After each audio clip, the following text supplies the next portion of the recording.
بسم اللہ الرحمن الرحیم۔ محترم ناظرین، السلام علیکم ورحمۃ اللہ وبرکاتہ۔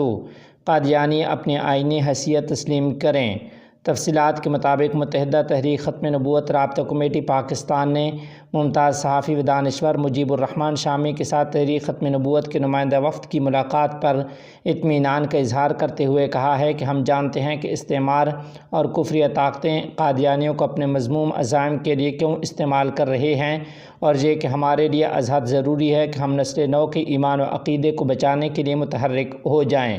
مولانا عبدالرؤف فاروقی، مولانا محمد الیاس چنیوٹی، میاں محمد اویس، قاری محمد رفیق، قاری محمد قاسم بلوچ، محمد طیب اور دیگر رہنماؤں پر مشتمل وفد نے مجیب الرحمان شامی کی نقطۂ نظر پر ان سے تفصیلی بات چیت کی اور کہا کہ جب تک قادیانی دستور پاکستان میں اپنا طے شدہ اسٹیٹس تسلیم نہیں کرتے، ان کے ساتھ محاذ آرائی میں کوئی تبدیلی نہیں آ سکتی۔ مولانا عبدالرؤف فاروقی نے بتایا کہ شامی صاحب کے ساتھ تفصیلی گفت و شنید ہوئی اور انہوں نے ہمارا موقف سنا، سمجھا اور تسلیم بھی کیا ہے۔ جمعیت علماء اسلام مرکزی مجلس شورا اجلاس آج سے شروع، اہم فیصلوں کا امکان۔ تفصیلات کے مطابق جمعیت علماء اسلام کی مرکزی مجلس شورا کا 2 روزہ اہم اجلاس آج ہفتہ کے روز اسلام آباد میں شروع ہو چکا ہے۔ مرکزی ترجمان کے مطابق مولانا فضل الرحمان صاحب کی زیر صدارت یہ اجلاس 2 روز تک جاری رہے گا۔ اس اجلاس میں حکومتی و اپوزیشن رہنماؤں کی مولانا فضل الرحمان صاحب دامت برکاتہم العالیہ سے ملاقاتوں پر بھی غور و خوض ہوگا۔ ترجمان کے مطابق جمعیت علماء اسلام کی مرکزی مجلس شورا کا اجلاس مستقبل کی سیاست کا رخ متعین کرے گا۔ اجلاس میں عوامی اسمبلی کی تحریک اور بلوچستان اور خیبر پختونخوا میں امن و امان کی صورتحال زیر بحث آئے گی۔ ترجمان نے کہا ہے کہ اجلاس میں بین الاقوامی حالات، خصوصاً فلسطین اور افغانستان کی موجودہ صورتحال پر بھی غور ہوگا۔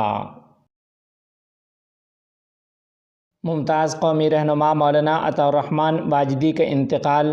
مرحوم نے پوری زندگی قوم و ملت کی خدمت میں لگائی، بابری مسجد بازیابی تحریک میں اہم رول ادا کیا۔ تفصیلات کے مطابق بابری ایکشن کمیٹی کے چیئرمین، معروف عالم دین اور ممتاز قومی رہنما و سابق امیر وحدت اسلامی مولانا عطاء الرحمن واجدی نے آج طویل علالت کے بعد داعی اجل کو لبیک کہا ہے۔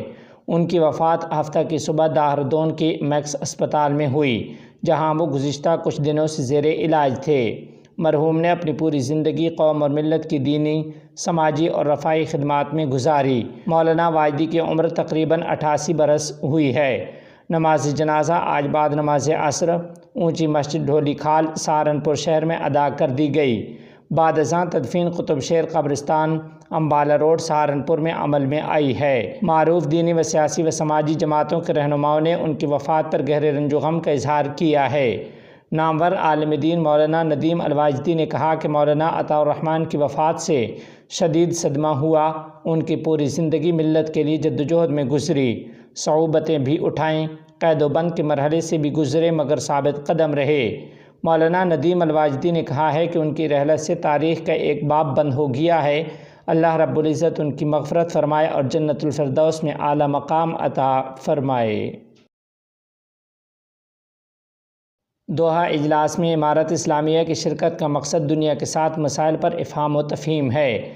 تفصیلات کے مطابق امارت اسلامیہ کے ترجمان ذبیح اللہ مجاہد نے آج دارالحکومت کابل میں دوحہ اجلاس کے بارے میں میڈیا کو معلومات دیتے ہوئے کہا ہے کہ دوحہ اجلاس میں امارت اسلامیہ کے وفد کی شرکت کا مطلب کسی فریق سے دشمنی نہیں ہے، بلکہ دنیا کے ساتھ مسائل کو بہتر طور پر سمجھنا اور حل کرنا ہے۔ انہوں نے مزید کہا کہ اجلاس میں امارت اسلامیہ کے وفد کی زیادہ توجہ افغانستان کے مسائل کے حل کے بارے میں اجلاس کے شرکاء کے ساتھ افغان عوام کا پیغام شیئر کرنے پر ہوگی۔ انہوں نے خاص طور پر منشیات کے خلاف جدوجہد، معاشی مسائل اور بینکنگ سسٹم کا ذکر کیا، جس پر وہاں مفصل گفتگو ہوگی۔ ایک سوال کے جواب میں ذبیح اللہ مجاہد کا کہنا تھا کہ دوحہ اجلاس میں دنیا کے ممالک کے ساتھ امارت اسلامیہ کے مسائل اور تعامل پر بات چیت ہوگی۔ ان کے مطابق افغانستان کے اندرونی مسائل ایجنڈے میں شامل نہیں ہیں۔ ذبیح اللہ مجاہد نے یہ بھی واضح کیا کہ امارت اسلامیہ کے ساتھ بہت سے ممالک کے سیاسی تعلقات اب سرکاری حیثیت رکھتے ہیں، اور وہ امید رکھتے ہیں کہ ان کا وفد دوحہ میں ہونے والے اجلاس میں دیگر ممالک کو بھی اس بات پر قائل کریں گے کہ وہ امارت اسلامیہ کے ساتھ تعلقات استوار کریں۔ ذبیح اللہ مجاہد نے اس امید کا اظہار کیا کہ اس طرح کے اجلاسوں کا انعقاد اور افغانستان کی جانب سے امارت اسلامیہ کے وفد کی شرکت سے دنیا کے لیے افغان حکومت تسلیم کرنے کی راہ ہموار ہوگی۔ یاد رہے کہ دوحہ کا یہ اجلاس کل 30 جون سے شروع ہوگا، جس میں امارت اسلامیہ کے ترجمان ذبیح اللہ مجاہد کی قیادت میں 6 رکنی وفد شرکت کرے گا۔ وفد میں امارت اسلامیہ کے سیاسی دفتر اور بینک آف افغانستان کے نمائندے بھی شامل ہوں گے۔